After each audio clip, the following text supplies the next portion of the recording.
नमस्कार, news state के digital platform पर आपका स्वागत है और मैं हूं आपके साथ में ऋतु तोमर।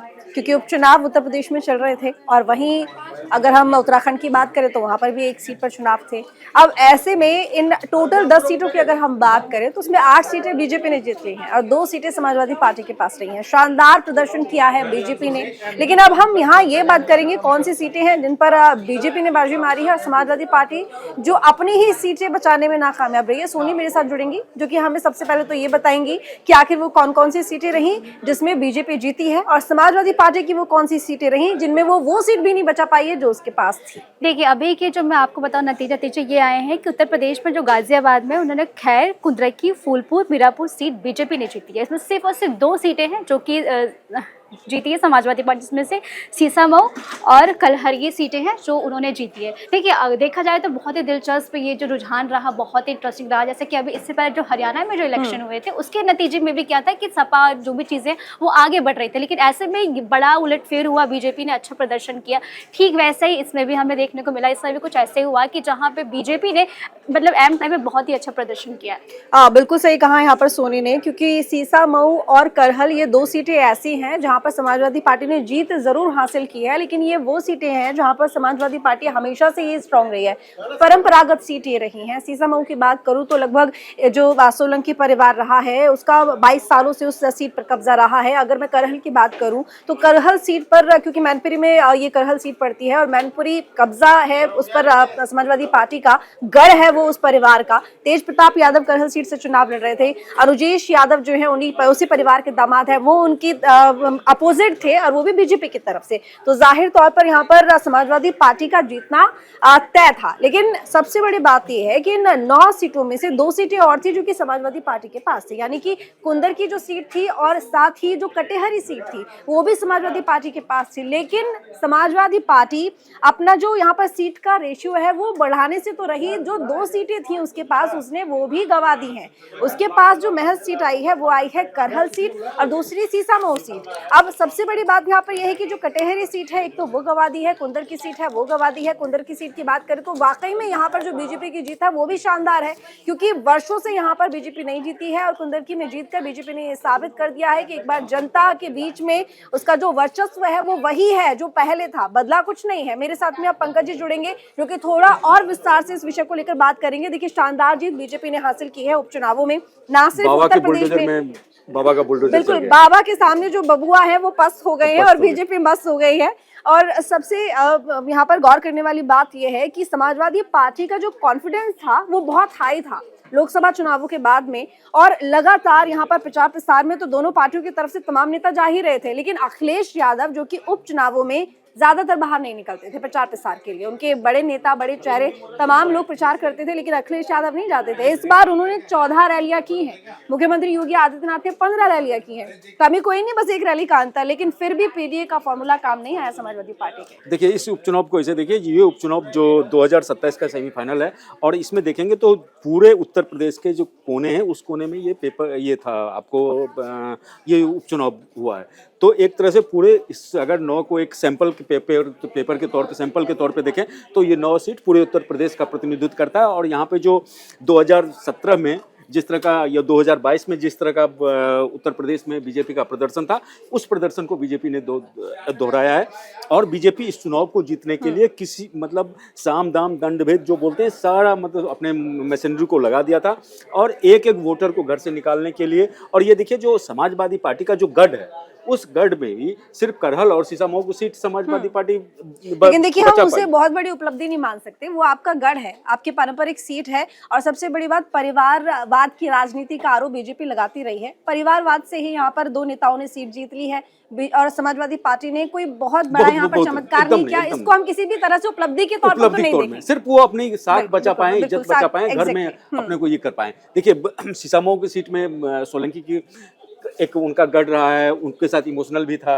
और इधर से आपका करहल आपका ही गढ़ था, समाजवादी पार्टी का गढ़ था। तो ये 2 सीट आप अगर जीत लिए हैं 9 में तो कोई बड़ी बड़ी उपलब्धि नहीं है। एक तरह से आपको बहुत बड़ा झटका लगा है और आपको फिर से सोचने की जरूरत है। जो आपका पीडीए के फॉर्मूला में बीजेपी का हिंदुत्व कार्ड, और बीजेपी ने जिस तरह से पीडीए के फॉर्मूले में सेंध लगाया, और सीएम योगी ने जहां आप देखिए जो जिस जाति के ज्यादा उम्मीदवार थे या जिस जाति का वहां पे जो गढ़ था उसमें उन्होंने अलग कुछ पेश किया, जो दूसरी सबसे बड़ी जाति थी ये थी, तो इस तरह के का जो उन्होंने टिकट दिया उसका सीधा उनको फायदा मिला है। बिल्कुल बिल्कुल। और देखिए, अगर मैं इस सीट की बात करूं, कुंदर की और कटेहरी सीट, ये दो सीटें हैं जो कि समाजवादी पार्टी ने गंवा दी हैं।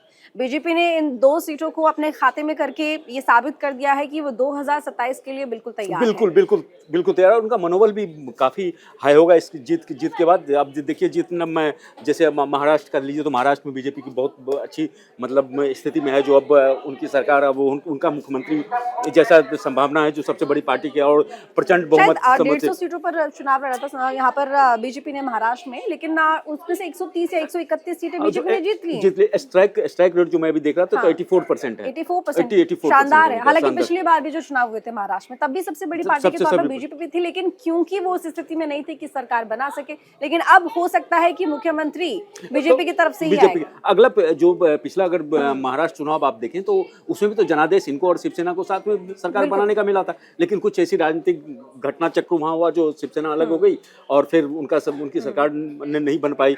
फिर बाद में इस तरह जोड़ तोड़ के बाद फिर सरकार वहां बनी। तो लेकिन इस बार जो स्पष्ट जनादेश जो हुआ है, और देखिए जो शिवसेना आपका शिंदे गुट और अजित पवार का ये आपका अजित पवार की पार्टी, इन दोनों पार्टी को मिला दीजिए तो एनसीपी जो अजित पवार है, तो उसके बाद उतनी सीट मतलब पूरा महाविकास अघाड़ी का टोटल नहीं हो पाया है। तो उनका प्रदर्शन कांग्रेस के लिए बहुत ही सोचने है।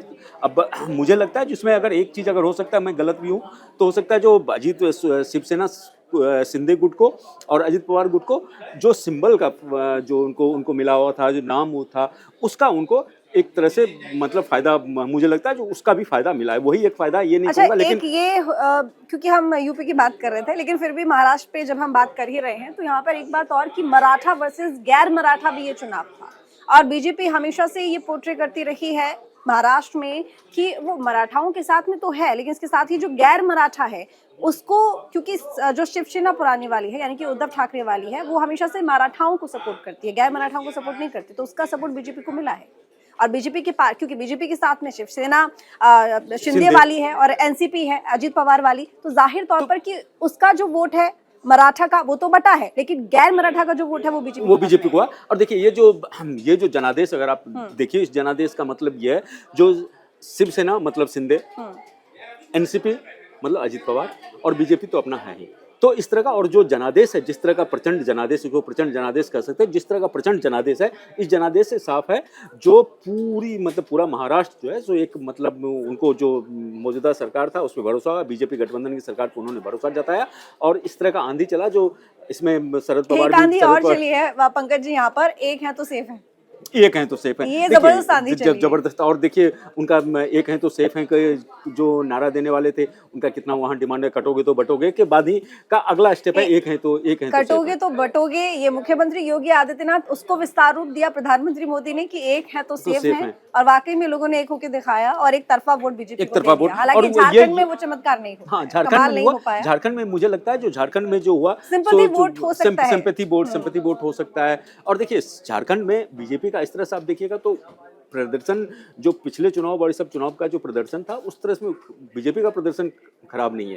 बीजेपी का क्योंकि बीजेपी का विस्तार नहीं हो पाया, बीजेपी आगे नहीं बढ़ पाई, ये हुआ। हालांकि पिछले अगर मैं चुनावों की बात करूं तो विधानसभा में भी लगभग 30 सीटें जेएमएम की थी और 25 सीटें लगभग बीजेपी की रही हैं, और इस बार भी कुछ इसी तरह का रेशियो रहा है। तो बीजेपी हालांकि वहाँ प्रदर्शन बुरा नहीं करती, अब क्योंकि एनडीए है तो ऐसे में उसका बहुमत के लायक जो आंकड़ा है वो वहाँ पर नहीं। झारखंड में एक एनडीए के साथ बीजेपी के साथ उस तरह का कोई गठबंधन नहीं है। अगर आप ये देखिए जो अगर जेएम और कांग्रेस गठबंधन है तभी सरकार बन रही है, तो बीजेपी के साथ उस तरह का कोई सहयोगी नहीं है। अगर बीजेपी के साथ उस तरह का कोई सहयोगी होता तो हो सकता है बीजेपी का मतलब झारखंड में बीजेपी सरकार बना। लेकिन यूपी में जो उपचुनाव है इसमें जो बीजेपी ने अपना एक तो सीट रेशियो बढ़ा दिया, ऊपर से ये जो जीत हासिल की है ये शानदार तरीके से शानदार तक देखिए इसमें और जो ये जो मुस्लिम बहुल इलाकों में जीत हासिल करना अखिलेश यादव का ये चमत्कार से कम और ये नहीं देखिए जो मुस्लिम बाहुल्य इलाकों में भी बीजेपी को वोट मिला है। अगर ऐसा नहीं होता तो आप जो ये जो सीट बीजेपी समाजवादी पार्टी के हाथ से छिना है वो छीनने का मतलब कोई मतलब नहीं था। और आईएमएम फैक्टर जो था ओबीसी का फैक्टर, ओबीसी का फैक्टर भी मुझे नहीं लगता जो मतलब कोई काम कर पाया है। वो जो अभी ये तो देखने वाला बात होगा जो अभी कितनी मतलब ये होता है ओबीसी के जो उम्मीदवार थे आईएम के उम्मीदवार उनको कितना वोट मिला क्या मिला है। लेकिन आप ये देखिए ये जो सीट है ना कैटेगरी सीट 37 साल बाद बीजेपी जीती है। ये तो अपने आप में बहुत बड़ा मतलब बड़ी उपलब्धि है। और खास करके कुंदुरकी सीट पे जिस तरह से रामबीर ठाकुर को हाजी रिजवान को मतलब देखिए क्या है हाजी रिजवान का क्या मतलब प्रदर्शन वो तो 64 लेकिन देखिए कुंदर की सीट पर क्योंकि लगातार ग्राउंड पर हमारे चैनल ने जाकर वहां पर कवरेज की है, एक बात जो कुंदर के लोगों की तरफ से कही गई कि वो बदलाव चाहते हैं। वो जो वोट दे रहे हैं वो बीजेपी को नहीं दे रहे हैं बल्कि वो रामवीर ठाकुर को दे रहे हैं। वो देखना चाहते हैं कि इस बार रामवीर ठाकुर क्या चेहरे पर ये चुनाव। हाँ नहीं लेकिन हम तो ये मतलब एक जो आपको आम परसेप्शन है जो मुस्लिम मतदाता बीजेपी को वोट नहीं करते हैं। लेकिन अगर नहीं करते हैं तो रामबीर जो थे वो बीजेपी को रिप्रेजेंट कर रहे हैं। और वहां देखिए तकरीबन 90,000 के वोट का मार्जिन लीड लेना इसका, और उसमें जबकि आपका मुस्लिम बाहुल्य सीट है तो इसका मतलब है जो वहां के मुस्लिम वोटरों ने बीजेपी के फेवर में जम के वोटिंग की है। जो कि आरोप लगते थे इस तरह तो इस बीजेपी वोटरों ने इसको खारिज कर दिया। तो जब यहाँ आप बोलेंगे जी एक हैं तो सेफ हैं, बटोगे तो कटोगे, इस नारे पे थोड़ा सा ये होता है। अब उन्होंने नहीं, लेकिन एक है तो सेफ है तो जनता ने कोई भी हो एक है तो सेफ है उसका ये कम शायद इसका विस्तार रूप यही कहना विस्तार रूप यही कहता। और देखिए जो 25 तारीख से आपको ये शुरू होने जा रहा है संसद का सत्र, संसद के सत्र में जो इससे पहले बजट सत्र में आपने देखा या मानसून सत्र में आपने देखा तो उससे बदले हुए तेवर इस बार नजर आएंगे। जो इस बार जो दो लड़कों वाला जो है सो 2 लड़कों पे खासी नजर रहेगी जो वो क्या बोलते हैं। क्योंकि देखिए इसके बाद जो चुनाव हुए इसमें नहीं वैसे तैयार कर लिया यहाँ पर समाजवादी पार्टी ने कि उन्होंने प्रशासन के ऊपर ठीकरा फोड़ना शुरू कर दिया है कि प्रशासन जो है लोकतंत्र यहाँ पर कब्जे में लिया हुआ है। बीजेपी पार्टी ने प्रशासन ने सपोर्ट किया, इस वजह से बीजेपी ने तमाम तरह की आप ऐसा नहीं हो सकता चितवी पट और पट भी आपकी। जब वो चुनाव था, जब लोकसभा चुनाव था, लोकसभा चुनाव के रिजल्ट के बाद आप क्या बोल रहे थे जो मतलब जनता का हमारे पास साथ है, उन्होंने हमारे संविधान बचाओ और पीडीए का फॉर्मूला को ये किया, तो वही जनता जो है सो अब आपके इस फॉर्मूले को खारिज कर रही है। तो इसके लिए जो अब देखते हैं क्या स्ट्रेटजी होता है। लेकिन मुझे लगता है जो 25 तारीख से जो संसद का शीतकालीन सत्र शुरू हो रहा है उसमें नजारा कुछ और होगा। तो बिल्कुल देखिए यहाँ पर महाराष्ट्र में बीजेपी ने शानदार प्रदर्शन किया, उत्तर प्रदेश की 9 सीटें जिनमें बीजेपी ने 7 सीटों पर शानदार प्रदर्शन किया, केदारनाथ की सीट जीत ली है। तो बीजेपी ने यहाँ पर एक बार फिर से साबित कर दिया है कि अभी भी जनता के बीच में उसकी जो लोकप्रियता है वो उतनी ही है जितनी पहले थी। लोकसभा चुनावों के बाद कई तरह के कयास लगाए जा रहे थे लेकिन तस्वीर बदली नहीं है। लोकसभा चुनावों में जरूर बीजेपी गड़बड़ाई थी। जानकारी कैसी लगी कॉमेंट करके जरूर बताएगा, लाइक कीजिएगा, शेयर कीजिएगा। धन्यवाद। न्यूज नेशन अब व्हाट्सएप पर खबरों के ताजा अपडेट के लिए न्यूज नेशन के इस QR कोड को स्कैन करें।